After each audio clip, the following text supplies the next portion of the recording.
Get us going here.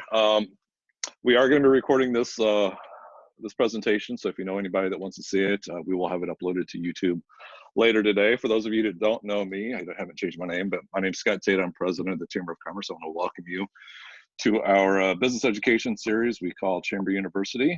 Our series is sponsored by the Villages of St. Peter's, and we have Kiva on the call here. So Kiva, we'll let you say a few things about Villages of St. Peter's. Yeah, I'll keep it a little more brief for anybody that was on the call the other day. So we're in assisted living memory care. So we take care of those folks that need a little help with their activities of daily living, but also have some form of dementia. We're located, I always tell folks, we're right up the road from St. Peter's City Hall behind those new luxury apartments. And what I want to say in this time is to let people know that we are still taking admissions. We're fortunate. We've been COVID-free through this. We're a smaller community, but we have rearranged our building a little bit so that if somebody, in this moment needs to move in, we do have one neighborhood that is our quarantine neighborhood. So we're all clear for that. We have temporary furniture they can use until the family's ready to move in some of their loved ones' belongings. And in this time, of course, nobody can come in the building for a tour, but I am always flexible and available to give personal video tours throughout the building, just so you can kind of get a feel of the community and the setup. So if you guys ever hear anybody that's interested or know somebody that's even in an emergent situation, we can help them out in those times. Very cool. Well, thank you, Kiva. We certainly appreciate you joining us, and thank you for your ongoing support of the Chamber and the Business Education Series. So thank you. Next, I'm going to go ahead and introduce our speaker. But actually, before I do that, I will let you guys know, if you haven't had a chance to put your contact information, primarily your name, in the comments area, please do so. That way we can make sure we're able to give Justin credit. He gets, I think funding is based on partly the people that attend these things. So he has to do this typically when he does it live. He has people fill out a form, but we do a little bit differently. We want to make sure that we account for everybody that's participating.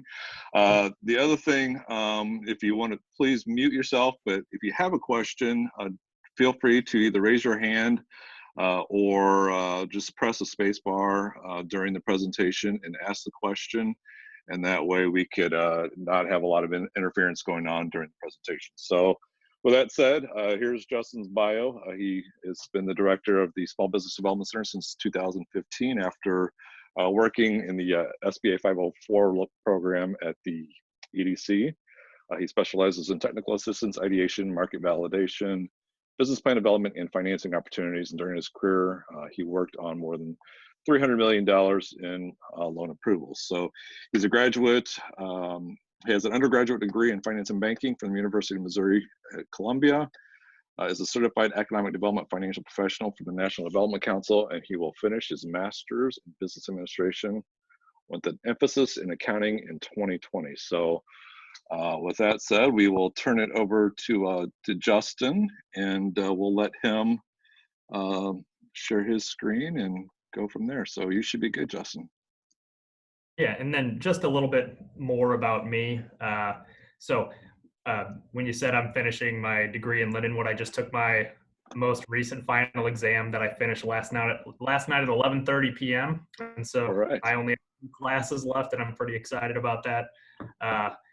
As far as the EDC, our main lines of business, so my background is with that 504 program before I took this over. So we do fixed asset financing. We have an incubator here. So we have a bunch of business owners who have month-to-month leases in case things work out and they have to move to a bigger place, or things don't work out and they don't lose everything in the process of testing out whether or not they had a good business opportunity. Where I come into play is on the small business development centers. And the Small Business Development Center and the EDC have a strategic partnership where we are basically troubleshooters for companies in the local area. The SBDC network is statewide. And if you ever go to anywhere else in the United States of America, there is an SBDC in that state as well. So we only work within our own state, but we do collaborate across state lines every so often. So if you find yourself anywhere else, feel free to look up the SBDCs there as well.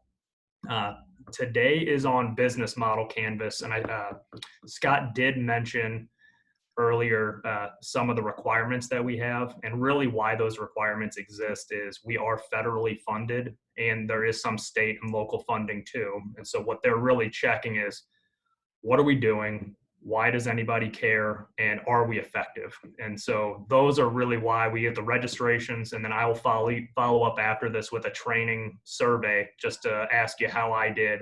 And then ultimately, the federal government makes us report the results of our work. And just to kind of give you a look under the hood for that, what they require of me every year is that I get companies at least $5 million, do 11 startups in a year. And then they also don't want me redlining people. So I have to work with at least 84 companies in a year and do 600 direct consulting hours. And so those are the types of things they're expecting from me. So with that being said, I am going to start business model canvas.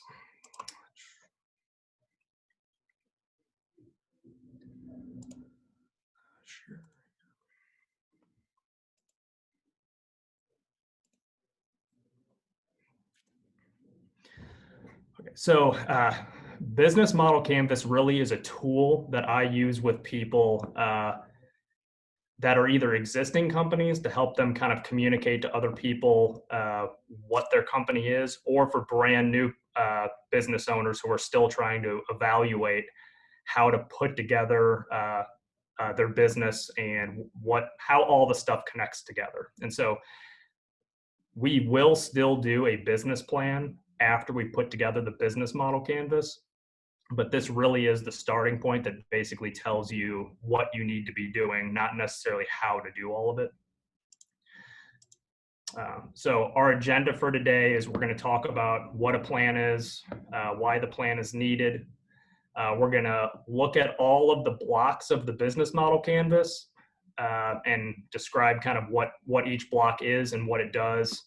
We're going to talk about how to link those blocks together, and then we're going to talk about the importance of translating that into the plan.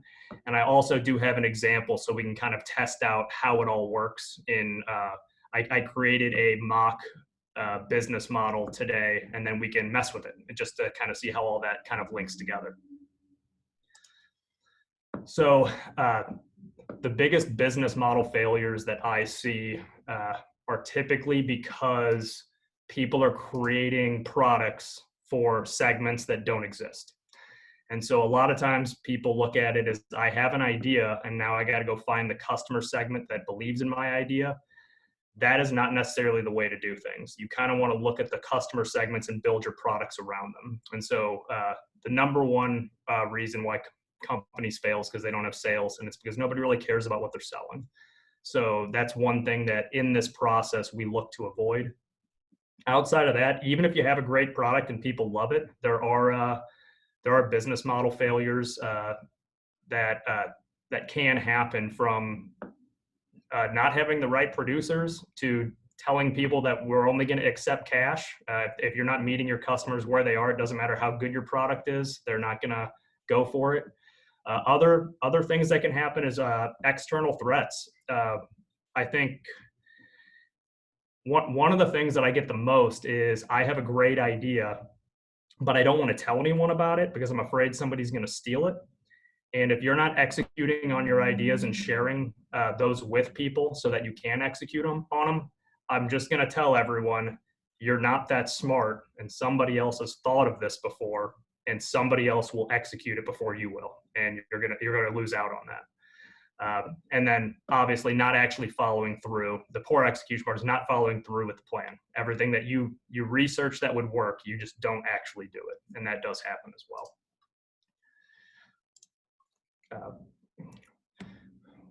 One of the other failures in business planning is we can come up with assumptions. I can create a business model in an hour and a half, but it's all, what's the word for it? A priori. We're just armchair philosophizing that this is what will work.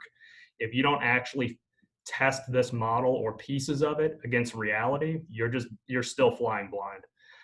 So once again, the biggest issue with startups or even new product development is lack of customers. They really don't care about what you're wanting, and it's because you built something on untested assumptions. And every time, no matter how much research that we've ever put into any of these companies, we even have to take a look back after we launch it. We learn things every time. Like, oh, they didn't really want it this way. They wanted it a little bit different. You just adapt to it. And so not everything that you did not expect turns into a failure, but you got to be able to adjust with the customer base.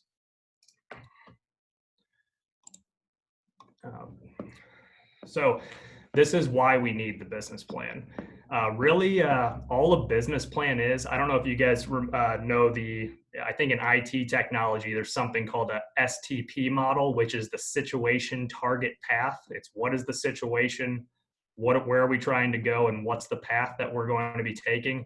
That really is all what a business plan is. It's where are you now, what's the current situation, where are we trying to go, how are we going to get there?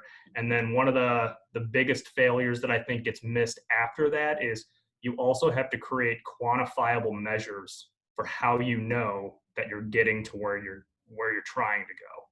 And so if you're talking about profitability, these could be profitability measures. If this is customer service metrics, this could be like with me sending out the training surveys. That is our customer service. How do we measure it? And so we practice what we preach, and we try and make sure that we're measuring everything we do, even at the EDC.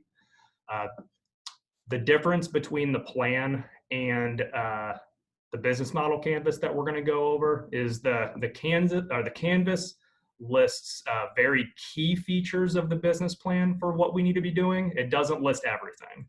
And it also doesn't list necessarily how we're going to do everything that is part of that feature. Think of it as just an outline for the business plan for us to then explore in more detail once we actually get to the business plan. Where I find this is the most effective with people is not necessarily telling them what to do. It's more of what do we not know? Whenever you start looking through this, you start realizing very quickly that maybe we had not considered things that we should be considering.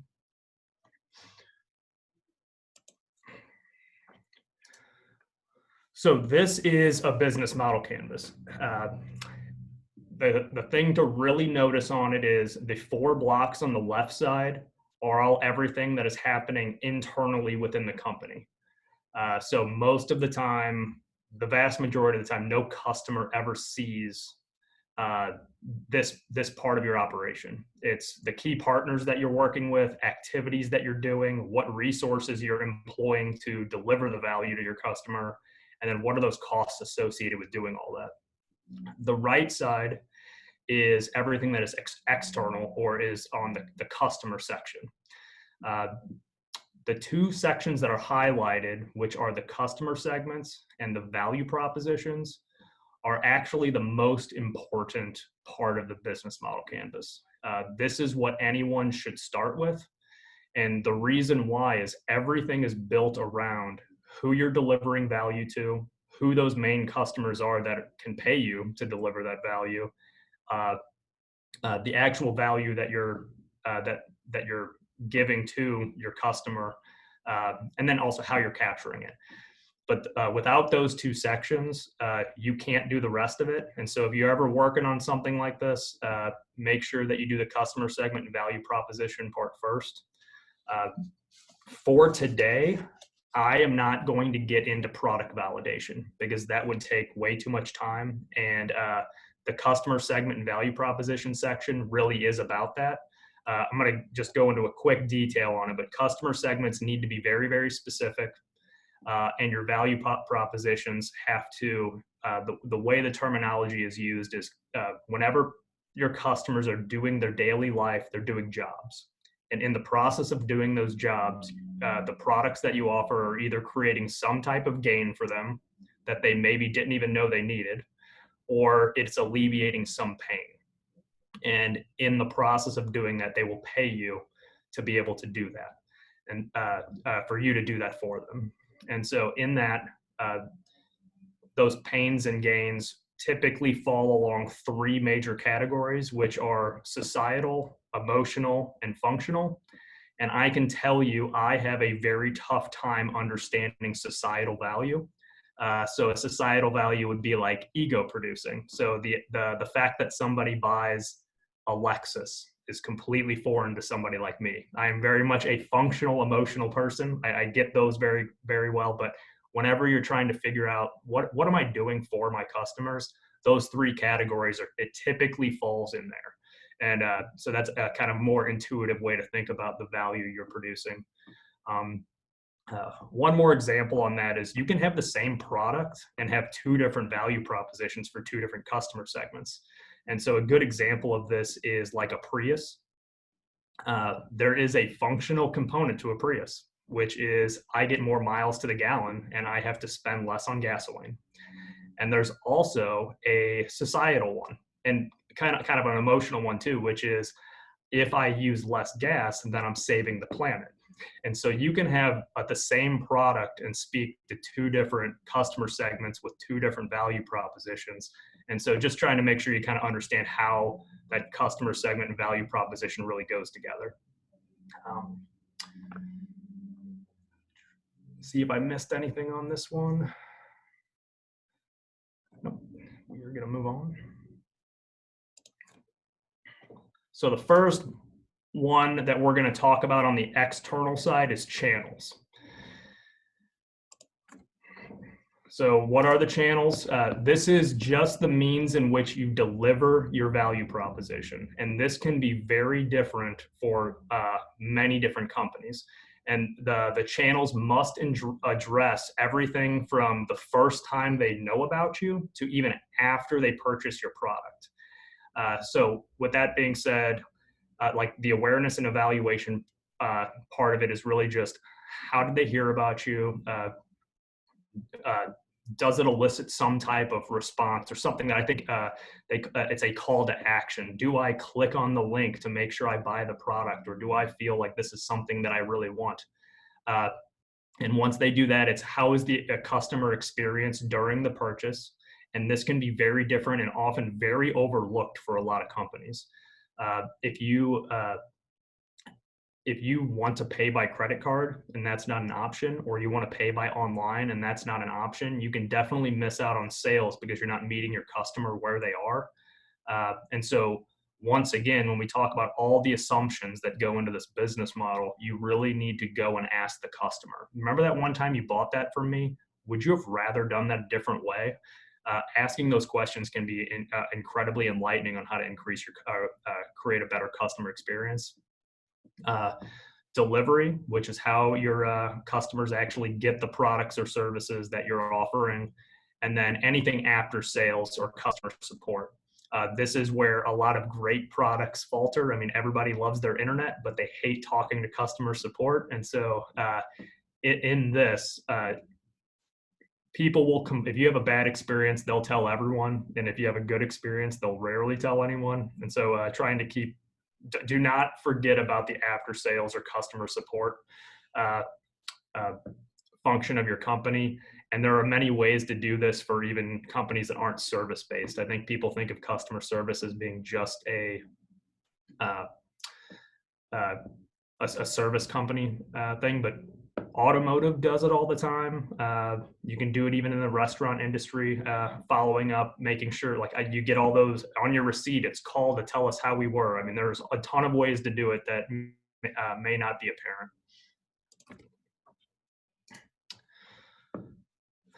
This is a traditional example of how channels have worked. And so increasingly, people have been cutting sections out of the middle. And so way back at when you would have somebody who had a producer who would pay somebody to find wholesalers or distributors that would then give it to a retailer. And then finally the consumer would purchase it. And now we're all the way on the left side of the screen, and a producer to consumer is Amazon. That's what they're doing. They are cutting out everything in the middle in order to try and cut down on costs. And so anything in this channel, I think really the reason why this is here is so in whatever your world is, I think we like as consumers, we like to think that we are the end user of everything that's being bought, and that's not necessarily true. There's a lot of business to business out there, and there are companies out there that end users or the general population never see. And so you can be a wholesaler and still use the system and say that one of my key partners is the producer, and then my channel is, I don't care about the end user, I just care about the retailer and making sure the retailer's happy. And so just know where you are in that channel. And also you can reevaluate this in the future and say, you know what, I think I can, if I grab a few of this over here, we can cut out one of these channels and go directly to the consumer. And so I think really mapping this out is helpful, just to know where you are in that system.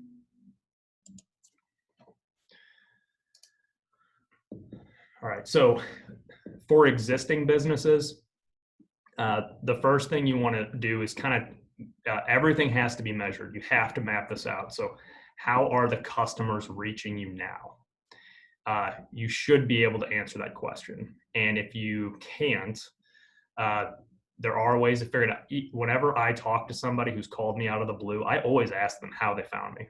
And I always put a mark down so I figure out which referral partners are sending me people, if they're referring me just crazy, like all the other stuff, because that means I have to be better at my messaging. So this is how are your customers reaching you now? And then what you do is you look at, if you get all that data, and you can start looking at what your competitors are doing.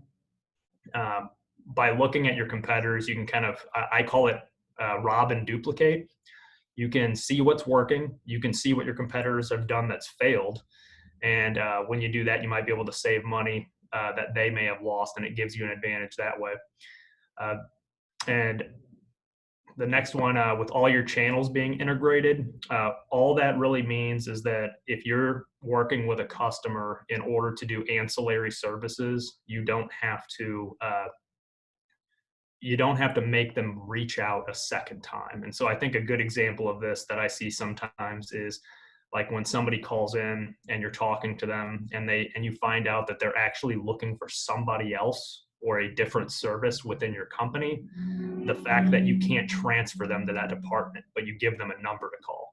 That is what a non-integrated channel looks like. You need to be able to make sure that there's the least amount of touches for them to get the service. Some companies are really good at this. Some are not. The next part of it is really, after you look at all this, there's two things that you want to be looking at. Which one's the most effective? And so that is what gets you the desired result when reaching your customer in the most perfect form. And that one typically doesn't line up with which one's most cost efficient. And so between those two, you have to make a decision of how much value do you actually capture by having it be effective, and how much value do you capture by it being cost effective. And just don't discount that the cheapest may not always be the best, and the one that gets you the best results might also not make you the most money. So don't discount either one. And then also, you gotta keep in contact with your customers constantly to make sure that you're still meeting them where they are. Things change very quickly. I know historically, or ever since, so I am 36 years old, and so I'm one of the oldest millennials that I think are possible. And whenever I hear about millennials and social media and et cetera, and I'm going, man, I think we're past this, because I think that Gen Z is 23, 24 already. And so Facebook is the thing of the past. Now it's TikTok and all the other stuff. And so just making sure that whatever your customer segment is, you're not overlooking where they really are and how you actually communicate with them, and keep updating that.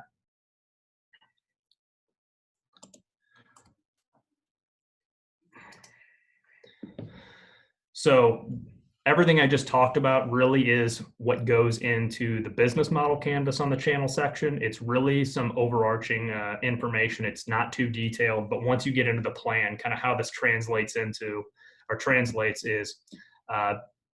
under customer psychographics, you're going to want to, you would start talking about how those customers want to be reached. You have a whole list of all of your segments, how you're going to be communicating with them, how you're going to be collecting information from them, whether or not it's the point of sale or anything else in between, how operations goes around everything within the channels. So like in this whole section that we just talked about, we were talking about how all the channels work, but we didn't say what we were doing. In the plan, you talk about what you're actually doing for all the things that you just determined you need to do. So the business model canvas does not cover all the nuts and bolts for all of those things. I think on the financial section, I would be more specific than something like retail sales. I'd at least put my model in there for like how your revenue model is. So like, for instance, a restaurant, you should still put in there such as like number of tables times turns times average ticket price. Like at least give somebody an understanding of how your revenue model works. But I don't think you need to go into much more detail over that. All right. Before I go on to customer relationships, I'm just double checking that somebody didn't have a question.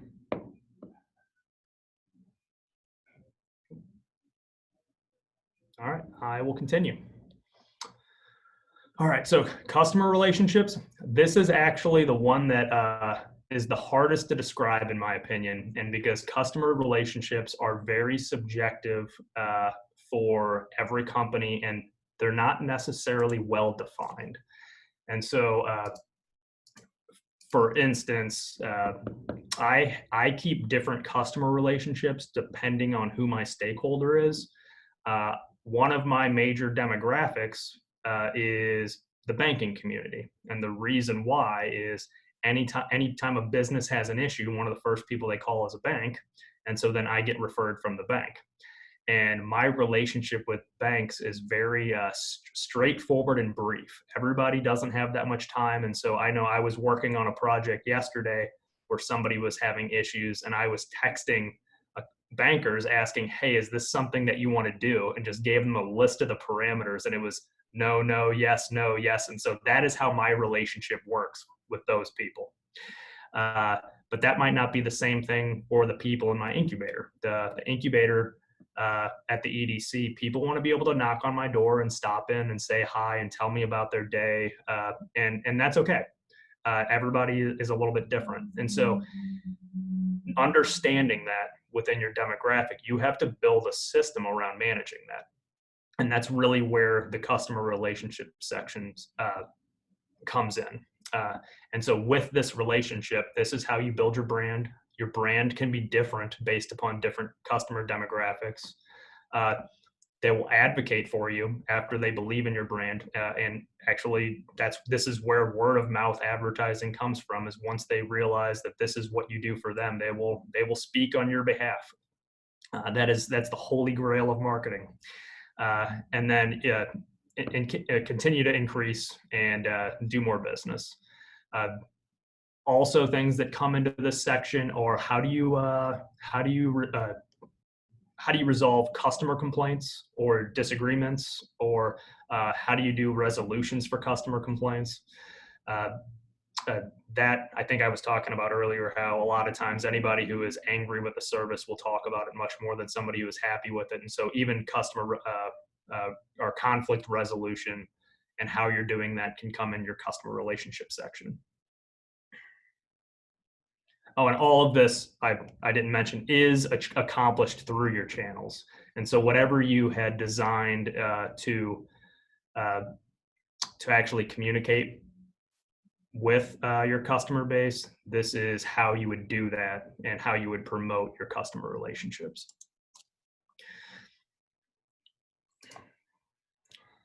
Got to move your faces real quick. All right.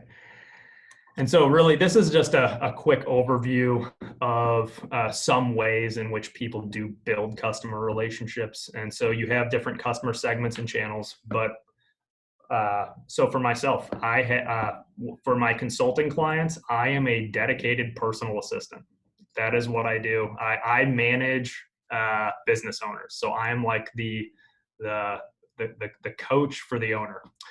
And if for whatever reason I'm not available, we do have the ability through the SBDC system to have some other counselor where I've kept records of everything that I've been doing, so nobody's in the dark. And if that were to happen, that's no longer a dedicated personal assistance. That is still personal assistance, but you don't only have one person. And so that is what personal assistance is. And then a self-service is providing information for people for them to go through themselves. Automated service would be something kind of like a lot of like how online curriculum is. I've been going to school at Lindenwood. A lot of it is an automated learning curriculum. And then co-creation is working with your customers to build whatever products are. And so there are times where I have sat down with some of my clients that I've worked with and said, hey, remember how we were going through this process? Let's go through it again and tell me where all the parts were that were unclear. How can we do this better? And then I can hopefully deliver a better service in the future. And so those are a few ways in which you can go back and not only build those customer relationships, but realize what's working and what's not.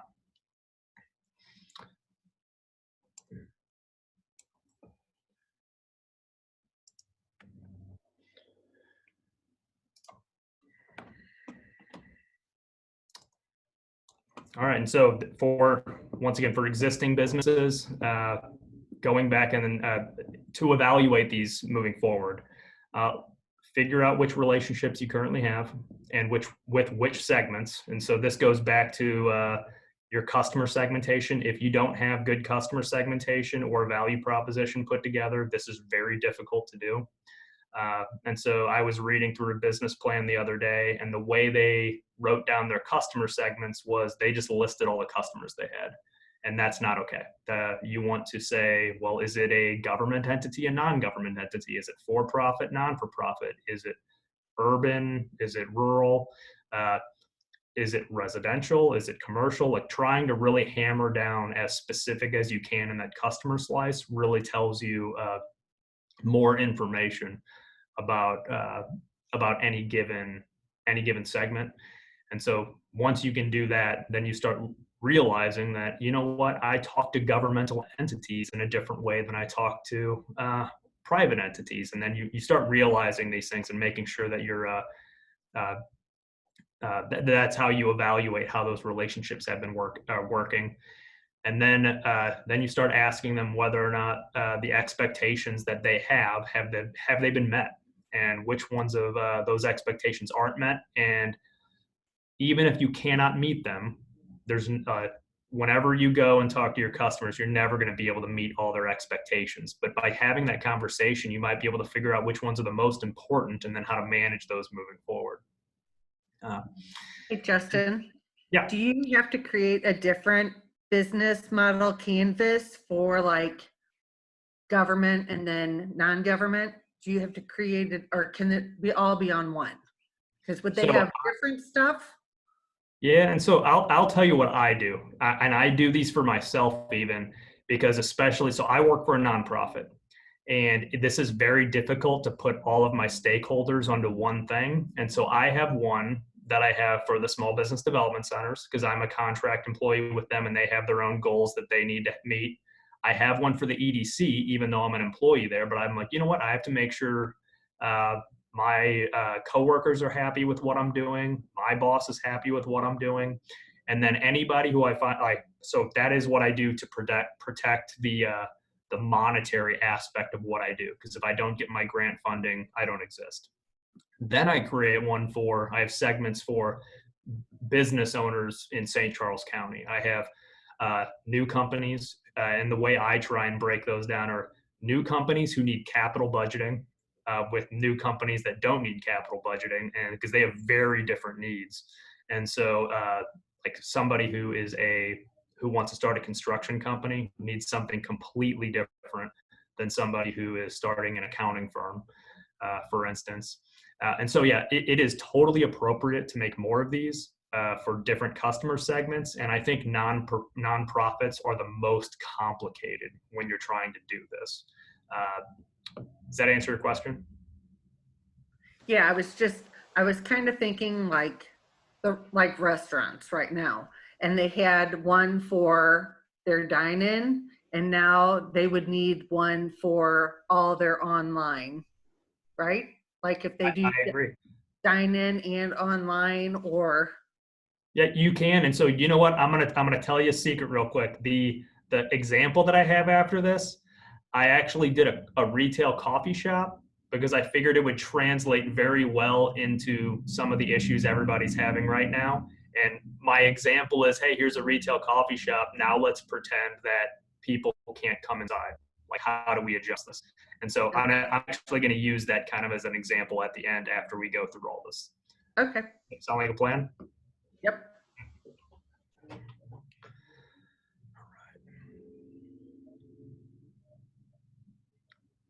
And then also don't ever forget how I was talking about your customer relationships. You can go overboard and spend too much time on this and too much money. And if you're not ever translating into sales, or you're spending too much time doing that and not production, that can obviously hurt you. People fall into this trap all the time. They have this sales, but then it's like when the dog catches the car, and it's like, well, now what? I've got too many people, and so you got to be careful about that. And then, and in that too, you can always change your model if something like improve it. If something's not working, always track it. You got to always track what you're doing. If you're not tracking, you won't even know.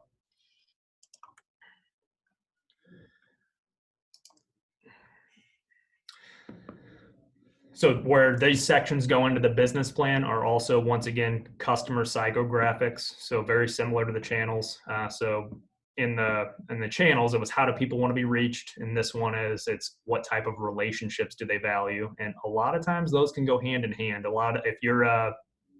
If people who like specific channels also have relationships which are very specific. Also look at the competitive environment. What are your other, like we've talked about, robbing and duplicating. What are the competitors' relationships? Do they have relationships with your customers, and how do you make them break their relationships with your customers? Things like that. Yeah, we talked about communication and channels, so I'm not going to go over that one again.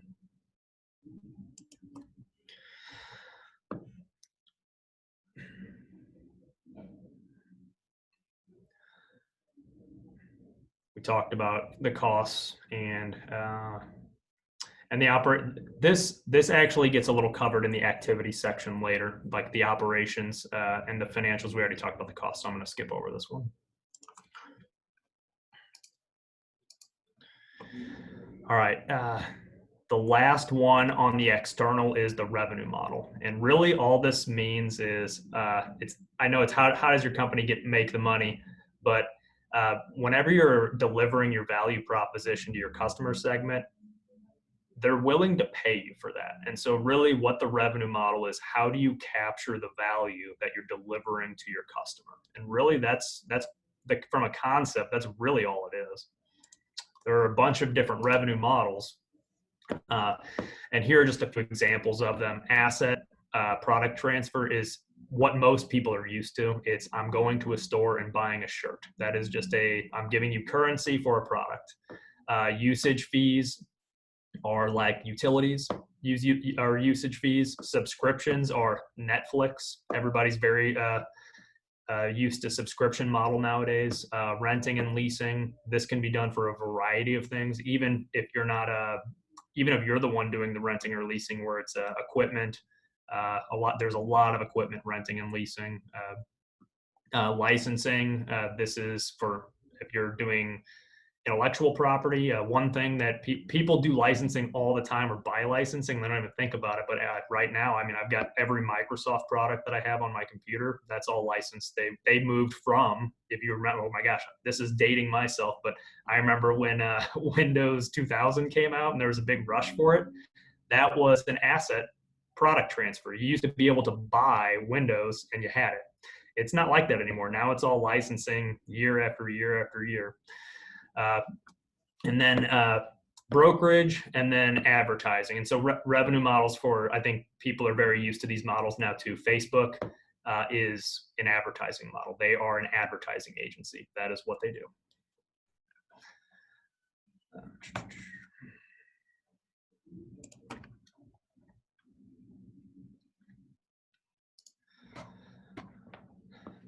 There are a few pricing factors that you need to think about whenever you're creating your products, and most people are pretty familiar with the idea of fixed pricing models. That is the TV at Best Buy that costs $500.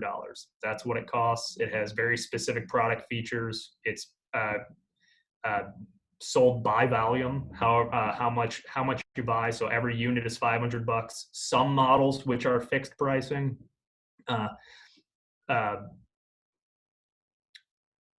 they have very fixed costs which are associated with them. This is where, when you talk about cost of goods sold, those are much more easy to predict. And you typically do this for very specific customer segments. Dynamic pricing, you're probably familiar with too, but you don't think of it this way. Dynamic pricing, a good example of it is when you go to the gas station to buy gas. Whenever you show up there, you never really know how much you're going to pay, but it's basically on a commodity.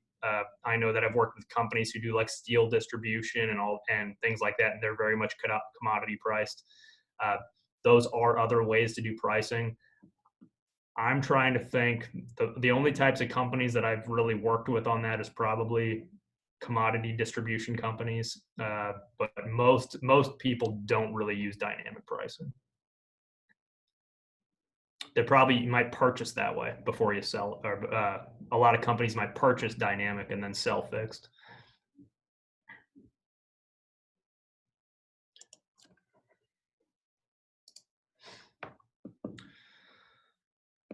So pricing, I went over this already. This is something that you need to ask them too before you start coming up with prices. Obviously, there's competitive pressure, so you don't want to necessarily charge more than your competitors, but that might not be true if the value that you're giving your customer isn't the same value that your competitors are giving. This is where the idea of quality comes in. Are you adding additional services? There is something to be said about adding additional services in order to inflate your price.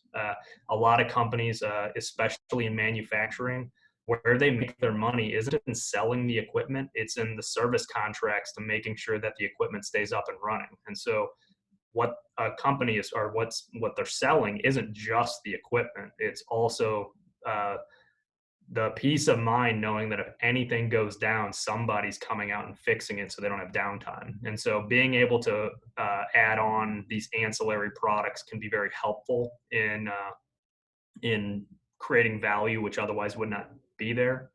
How are they paying?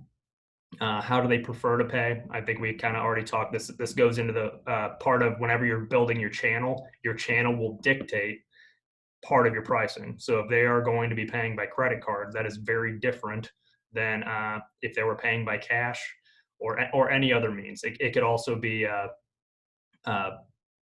not just by the means of the transaction, but also subscription model, kind of like how we were talking about earlier.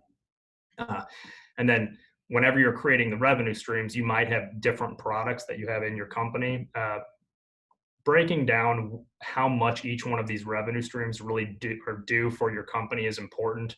There are a lot of times I get companies who have a core business, which is like 90% of their revenue, and then they've got 7 or 8 other products, which are all one-ish percent, and they want to break everything out. And at that point, it's good to know what those are, but on the business model canvas, you don't need to break out every single product or line item. Try and group it together. And if you've got a bunch of random ones, just create a miscellaneous section or other services.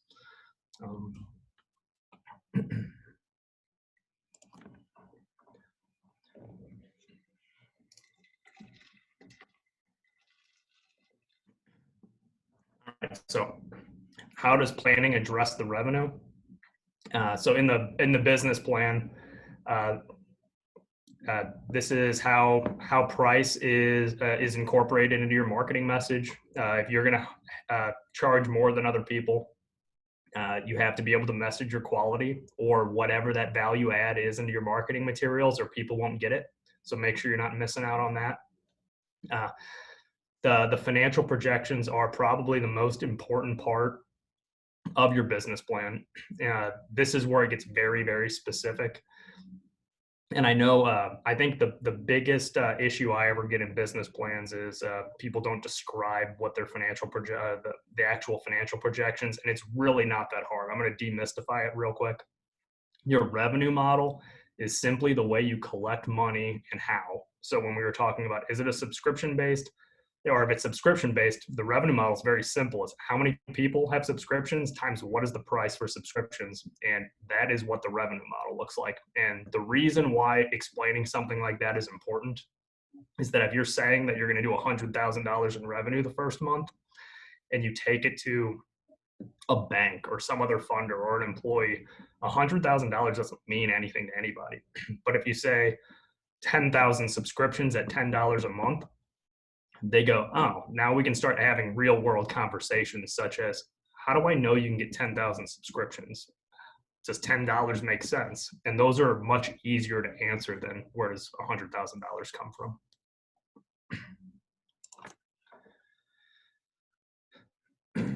So I am skipping this exercise because we're going to do it all at the end, but I think, yeah, we're just going to skip that one and we're going to do the internal sections. So the first internal that we're going to be doing is the key activities. And the reason why this is just my preference.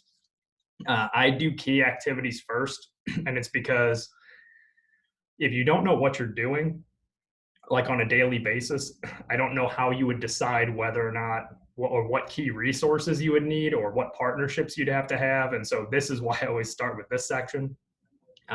But otherwise, I think there are some instances where you could start in others, and a good one would be in the nonprofit setting.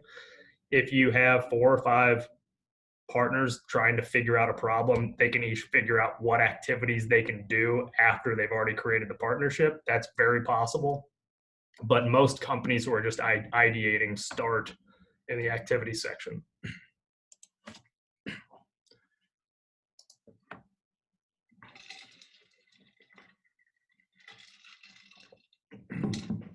All right, so this is actually pretty self-explanatory. It's what activities or tasks must be accomplished to create or deliver the value to fulfill your value proposition. And so I think right now is when you start kind of figuring out how these blocks kind of all fit together. Because now that we were talking about the channels that we were creating, how we wanted our customer relationships to work, how a revenue model works, this is where you start sectioning off all of the actual activities, the what do we have to do to fulfill all of that. This is where all this stuff starts coming up. And so I know, just to give you a quick example, I know we've got I told you about that coffee shop example that's coming up, but in it, we do have one of the customer segments is other coffee shops, because a lot of times people hold each other's, sell each other's coffees. There's like a community there. And so part of those activities is actually doing networking and work with some of those other companies. And so I know it sounds trivial to actually have to point that out, but sometimes you have to write that stuff down and figure out what resources you're spending and what activities you're doing to fulfill some of that. But just kind of give you an example of how that fits together. All right, so here are some major sections of the key activities. A lot of it has to do with production. So what are you doing to deliver the service or produce the good? I do want to stress that this really works for any type of company. You just kind of have to be creative with how you, when we talk about production, we don't only mean like material goods. We also mean, what are the accounting services that we're doing? Is it photography, marketing, et cetera? And so when you're trying to figure out how to deliver that, production has a lot of different variables in it. And so that's what goes in that section. and then any other new solutions that you need to consider in order to deliver on that. Some companies revolve around innovation to where they're the ones doing the problem solving for other companies. And so that might be a key activity they're doing. And then also platform network or focus on a technology. If your main community or channel is social media, whatever that social media platform is, you have to be using it. And so you put that in your key activity section.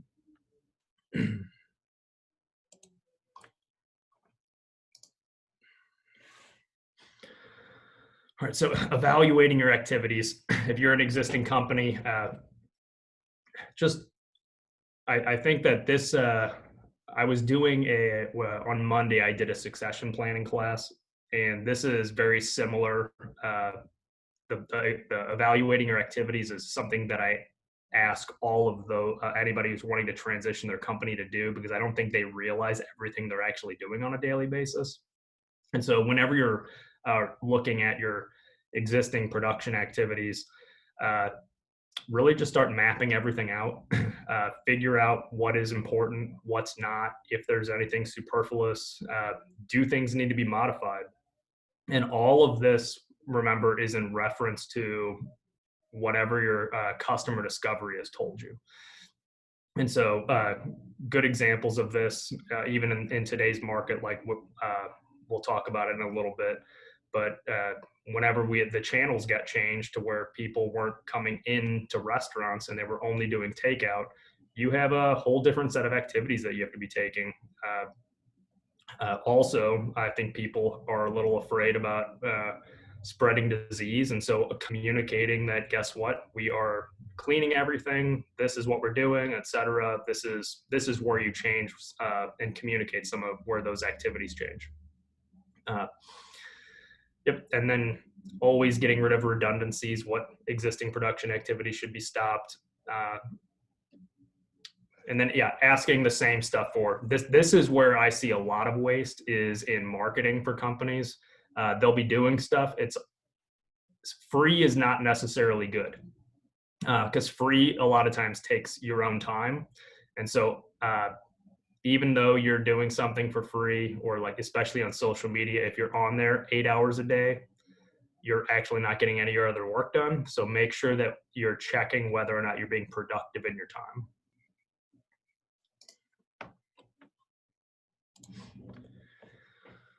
All right. So in the business plan, how you address key activities really is this is where the marketing plan comes in, the operational plan. This is the organizational structure. This is when you write down your management team and what their roles and responsibilities are, how many employees you have to have. This is a pretty expansive section of your business plan. The business model canvas only really talks about the categories. This is where I think the recurring theme is, this is where you really talk about everything that you're doing within that category. And then also you'll determine what you're not good at. I think that's another thing, is all the tasks that you have to do within your company, you don't have to do all of them. And I think outsourcing has become the norm for most companies. Most companies don't do their own payroll services anymore. I would never suggest that they're doing their own accounting or CPA work. We outsource stuff all the time, but don't think about it whenever it's, like carry out. Carry out is now, a lot of people are outsourcing that, and that makes total sense. If it's not what you do and you're not good at it, don't try and do it, and find somebody else who is good at it. All right, then next section is key resources. So the key resources should focus on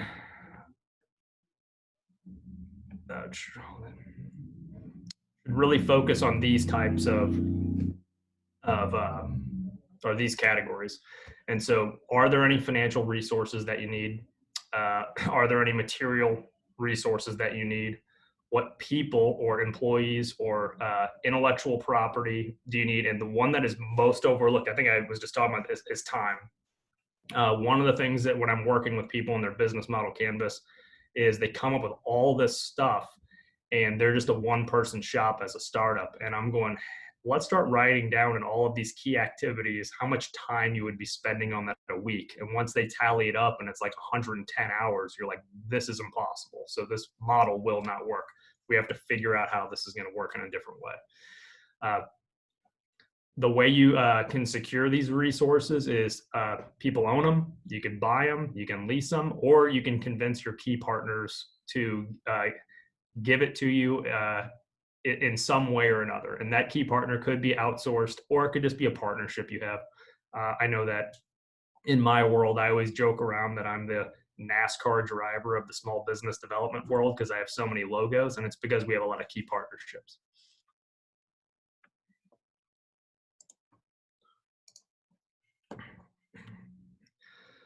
So these resources tie in very closely to the key activities. And so really, when I start listing out resources, it's basically just everything that I need to complete the activities that I've just gone through. And so this, I was taught when I was talking about the activities section, I said the reason why you start with that is we can't just come up with a bunch of resources and say, what do we do with it? That's really not how the process works. It's what do we need? And now let's allocate the resources to it. And so I don't think I need to go over this too much. I think that part of it's very, very intuitive. The internal part of the business model canvas is much more intuitive than the external part. But I think it's because you're just kind of executing on all of the stuff you've determined on the external side. But this really, what helps in this is it identifies what resources or what resources you have to have. And just because you don't have them doesn't mean you can't do it. But then you at least have to know what you have to go out and buy, what partnerships can fit and give you those resources, et cetera. It's just a map to figure out what you need. Yep. And so in the business plan, you really will specify everything down to, I know when I'm working on loan transactions, like an SBA loan, if you're wanting to purchase these things, you even have to have invoices or bid sheets for what the stuff will cost before they even process the loan. So the idea of just saying, hey, I think I need about $100 grand for something, that doesn't really exist.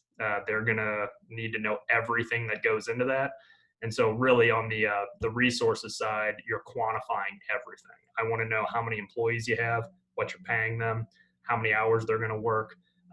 If you're going to buy equipment, how many of those pieces of equipment? Why do we have 3 of these and not 2? I want to be able to have all of those questions answered. And so it's much more detailed in the plan. All right. And this one is the key partners. Key partners is a pretty expansive section, and really it can be anybody who you will be interacting with that you rely on to produce the value for your customer that is not you. And so just from this list, like we're talking about suppliers, other strategic alliances, there's partnerships between competitors. A good example of that is like hotels. Even though they might be in competition with each other, they create co-ops where they can purchase furniture as one giant conglomerate in order to increase economies of scale. And so those strategic partnerships are very, very important to them. And then even merging and doing joint ventures, that can be important as well.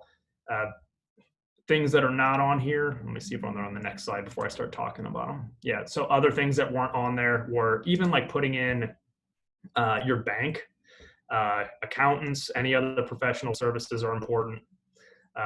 And then some of the reasons why you establish partnerships. I think we were talking about it a little bit earlier where some people are really good at accounting and you're not. And so you're optimizing your business by getting rid of the things that take you too much time and focusing on the things that you can do well.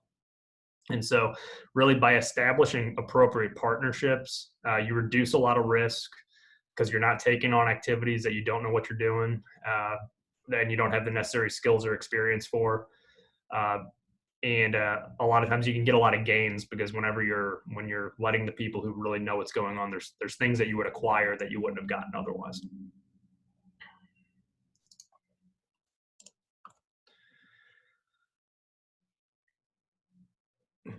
And so, yeah, for existing businesses, evaluating key partnerships, this is very similar to the other parts of the canvas, but and you just start looking through it any time that I'm working with an outside company to do something for me or my customers, and just evaluate that.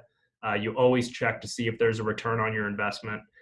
One of the things that I always tell new companies, because they always are trying to save money, and payroll is a pain. And so I always tell them that if you want to do your own payroll, great. If you want to try out a payroll company for a year or two, that's also great, because you know what, you might be able to see how they do it. And then if you want to do it yourself, you've at least seen how it works, and you can rob and duplicate it in the future. But always try and see if you're getting a return on your investment in any of your partnerships. Oh yeah, and then so how the business plan identifies key partners. This is actually a fairly short part of most business plans, amazingly enough, and it's because most people just take the operational plan and everything else kind of, oh, that's what it is, but nobody ever ties into who's doing every single one of those. And really great plans do point that out in the partnership section. And so you'll go through it, and all the key partners that you've listed out, you'll talk about how they integrate into your company, and what their core competencies are, and why you're using them, et cetera, and what that relationship is going forward. A lot of times, yeah, people even have advisory councils as part of their business. So however you want to do it, try and leverage information from other people that you may not know. All right. We are down to the last section that we're going to go over, which is the cost structure. And so cost structure is really just everything it is going to cost you now that you have created the rest of the model. So there are two real options for how you do this. And one is cost-driven versus value-driven. And cost-driven business models really are just focused on minimizing all the costs wherever and whenever possible. And the only way you should use this is if your value proposition is a cost-driven value proposition. And so a company like that is Walmart. Their entire value proposition is, we are going to get you cheap prices for all the stuff. And so if they're trying to create value and they're cutting out costs, it's not going to work. So value-driven business models focus really on meeting customer expectations and providing services that set them apart from everyone else. They're really not as concerned with costs, and it's mostly because they're targeting customer segments that are willing to pay for more expensive options. I think a way to explain something like this would be the people whose job it is to give or to get all of the items that a musician wants at a concert backstage. If they say they want a steak, you don't cheap out on the steak, because they don't care that it costs $50. They're going to pay for it. That's just what they do. So don't ever worry about costs in situations like that. You just increase your price because the customer doesn't care. Major sections of this cost structure are fixed costs. These are just any expense that do not change based upon your sales volume. These are typically things like the building that you're in. If you sell $100,000 versus $10,000, that building isn't going to change the price. The rent is the rent. The principal and interest or mortgage is the same no matter what. Variable costs are anything that's based on the sales volume. If you're a restaurant and you make a burger, every time you use meat, that costs you more. And so that's variable costs. Economies of scale are any type of savings that you have anytime you make larger volumes of sales. And so I think where people see this the most is when you're doing like raw material purchases. If you were going to buy, I remember as a kid, we always got a discount if we bought more than, I think, 40 shirts for the soccer team. And so this is really what an economies of scale is. They're trying to get more sales, and so they'll give it to you at a less price if you buy more of them. And then economies of scope is any type of expense reductions when an activity can support multiple products. I am an economics of scope. What they have done is said, hey, if we don't all do this separately and we just have one person doing it for all of us, we can actually see expense reductions when the activity can support multiple things. And so I think that's a great example of economies of scope. So once again, this is all about evaluating what you already have if you're an existing business. What type of scale works with your new model? What type of scope could work on your new model? This is a very industry and company specific. This is something that you'd really have to look at yourself. Do you have already, this is another one. Do you have excess capacity that you're already paying for? And so if you've got somebody who's working a 40-hour-a-week job and they're only doing 20 hours, or you think they're doing something that's not important, you might be able to launch a whole new part of the company or manage a whole other part of the company with existing resources. And also equipment. I think right now, excess capacity, when you're talking about not being able to have 100% of the dining room open in a restaurant, that is excess capacity, and there's a fixed cost to that. And so kind of the fear we have is that they will not be able to overcome the fixed cost with the less or the reduction in capacity. And so that's just a great example of that line right there, and how that kind of works whenever you get into the real world. And then, are there any existing partnerships that you have that can help reduce costs? In the cost structure side of it, this actually is typically put together in the business plan. This is typically put together in the financial section. And when I was talking about revenue models earlier, this is, I don't want people to get too far into the weeds. I typically have them break it down between variable costs, overhead costs, and then since you already have a revenue model and now you have a cost structure, you should be able to put in some net income assumptions so that you know what type of metrics you should be having or should have moving forward, and then just track it. As soon as you stop tracking what you're doing, you won't even know why anything's wrong or right, and that's a bad place to be in. Anytime there's a failure, I would love to be able to know what the problem was so that we can avert it in the future. But if you're not tracking any of that, you would have no idea. All right, and so at the end of all this, really the whole point is to make sure that we're minimizing the unknowns and maximizing what we know, and be able to adapt as quickly as possible when things happen. And writing the plan and doing the canvas kind of holds all of us accountable to what we're doing. And so that's why it's a really good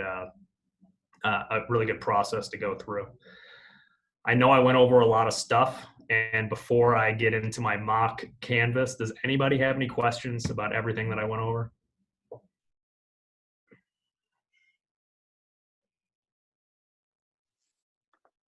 I'm hearing crickets. Okay, so I'm gonna go over the mock canvas to kind of show you what it looks like once it's all done. One moment.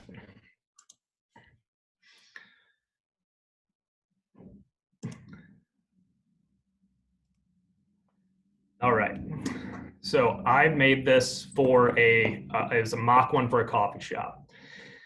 And so this has every section that I was talking about. I'll scroll down here, and it also has the revenue and cost structure section. If you don't remember, the first two blocks that you look at are going to be the customer segments and the value proposition.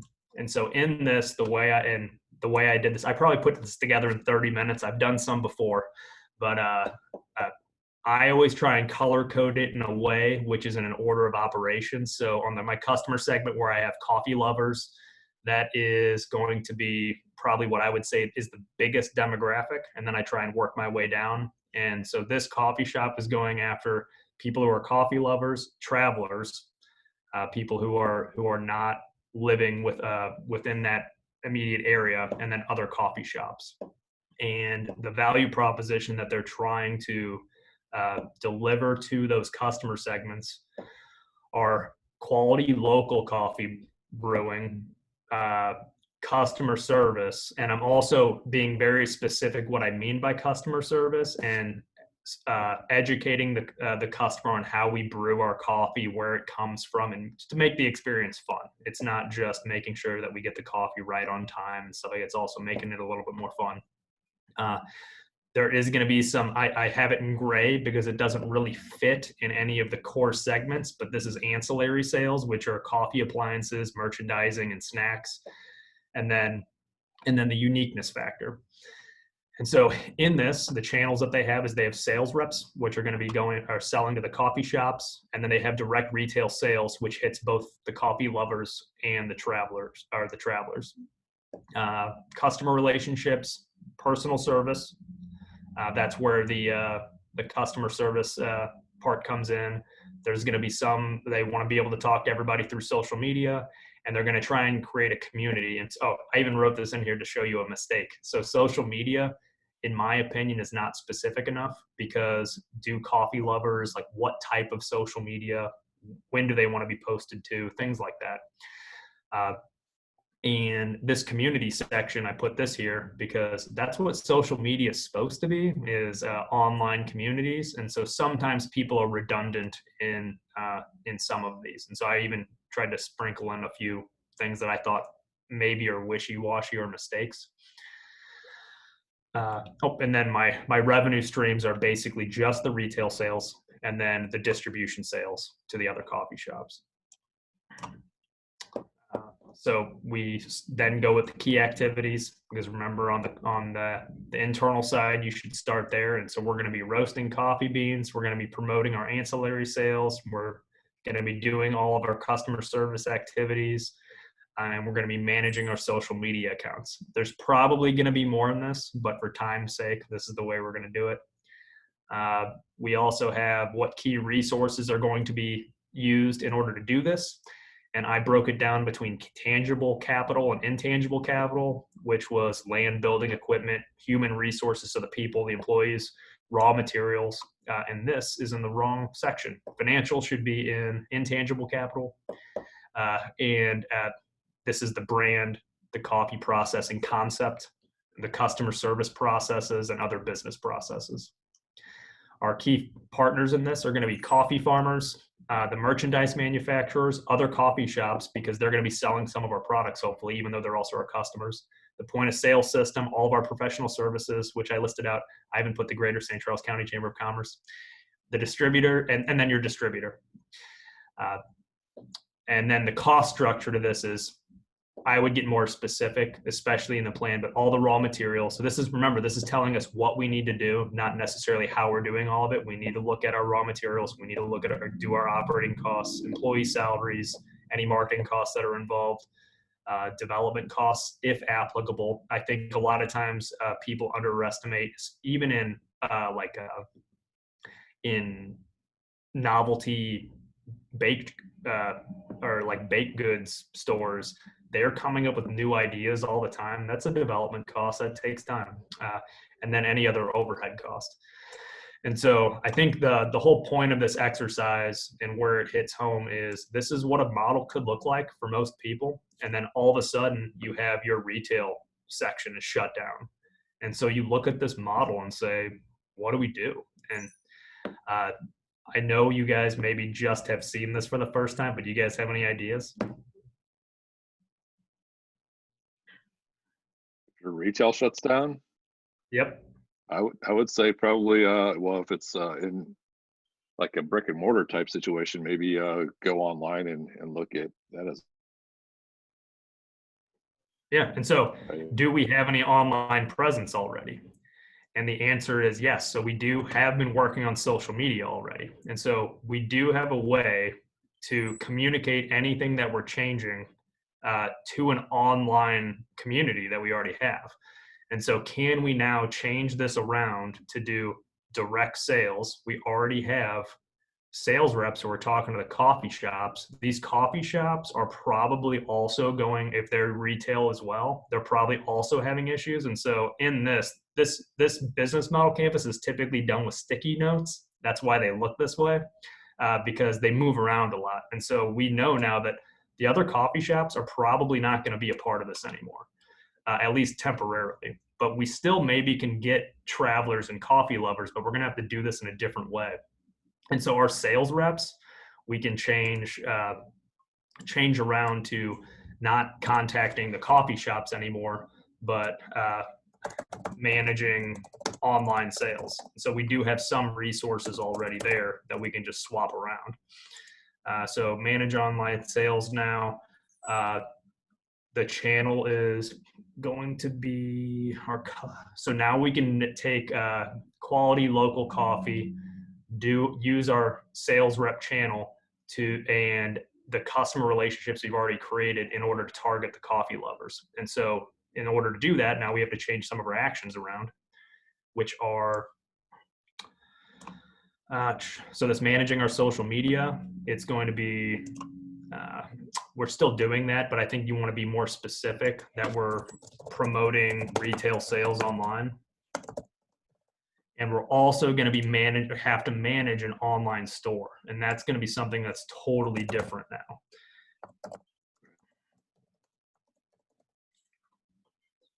And so where do we have now this point of sale system that we used to have?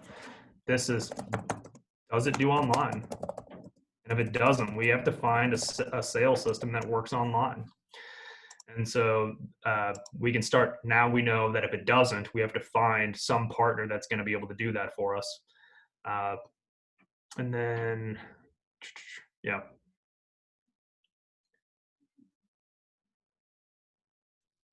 And that's going to change our revenue model because our retail sales, this whole thing now changes to online. And we can even like get more creative with it too, where it might not be, you know how we were talking about fixed pricing and dynamic pricing and all the different ways that this stuff is done. What if you said, you know what, coffee lovers, we're going to change all this we're going to do what Netflix does and do a subscription model where we will send you that's not how you spell subscription. We will send you a subscription, send you our coffee once a week. I still wouldn't spell it. Yeah. It's once a week. And it'll cost you $60 a month or whatever the number is. And I think that those models are much more familiar now. If you were to tell me that there'd be subscription models for retail like 7 or 8 years ago, I'd have told you were crazy. And then now there's Stitch Fix and all those other things. And so really trying to get your community to revolve around or like to rally around you in interesting ways, you can do it. When I was preparing for this, I was thinking about how do you create a subscription model for a restaurant? And it may be possible, but you have to really talk to your customers. And when the customers' habits change, they might be more open to it than before. If I knew that if one of the restaurants that I loved was doing a subscription model to where every Thursday I had already paid them and they're delivering food to my house at 6 p.m., that might be something that people go for nowadays. You never know. And so as your customers change this around. Don't forget that there are a lot of different revenue models out there and see if you can capture it. Right now, business owners, in my opinion, the one thing that they're really looking for is some kind of certainty, and knowing that you've got at least a Thursday sale for the next month can offer that. Yeah. Any other comments, questions, concerns, anything? Anyone?